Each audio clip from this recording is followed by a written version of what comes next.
এটা হলো আমাদের খেলার মাঠ, সুন্দরমহল সরকারি প্রাথমিক বিদ্যালয়ের সামনে খেলার মাঠ। বর্তমান বৃষ্টিতে আমাদের মাঠের এই অবস্থা, প্রায় সব জায়গায় একই অবস্থা। সবাই এখন ব্যস্ত আছে খেলার মাঠে মোটামুটি মাছ ধরার জন্য।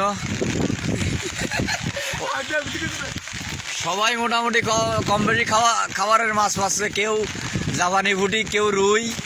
ওদিকে আমাকে মাস্টার মুজফর ওই দেখা যাচ্ছে ঈদগাহ মাঠের পাশে।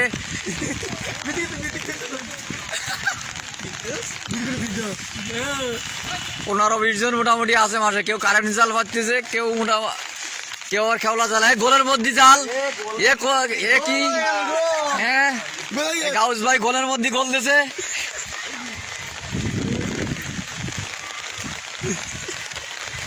এদিকে মোটামুটি আছে আমাদের মোড়ল বাড়ির মোটামুটি 6 জন।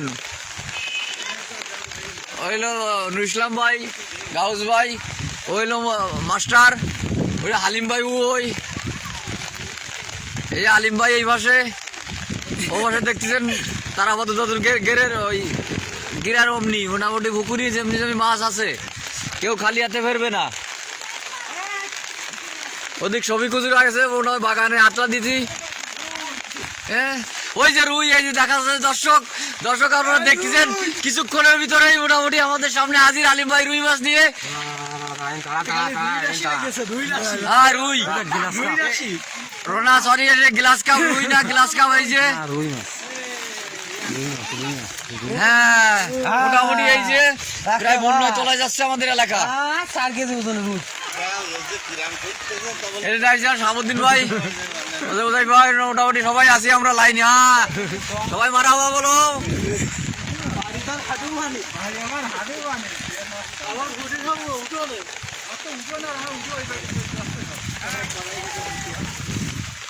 কঠিন কঠিন অবস্থা এলাকার সব, যেখানে আমাদের গ্রামের একেবারে মাঝখানে, গ্রামের মাঝখানের এই অবস্থা, খেলার মাঠের এই অবস্থা যদি হয় আশ্বস্তর।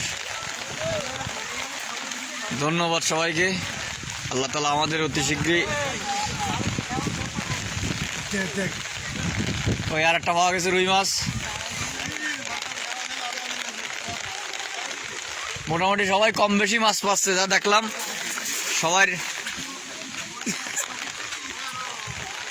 ওই এক চাষি সেও ব্যস্ত, এটা আমার তো ঠান্ডা লেগে যাবে, এই জন্য আমি জাল নিয়ে বেরোলাম না। আমাদের ঈদগাহ মাঠের অবস্থা ওরকম, পানিতে তলানো।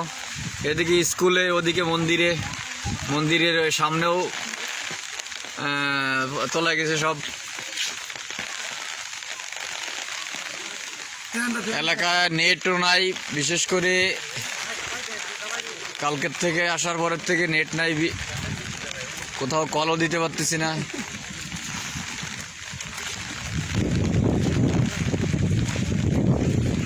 আমার তো মনে হয় আমরা এই স্কুলের মাঠে এখন নৌকা বাইচ, ছোটো করে নৌকা বাইচ প্রতিযোগিতা দিতে পারি। আপনাদের মতামত থাকলে মোটামুটি একটা প্রতিযোগিতা হবে। ধন্যবাদ সবাইকে, আবার দেখা হবে আপডেট কোনো কিছু নিউজ নিয়ে।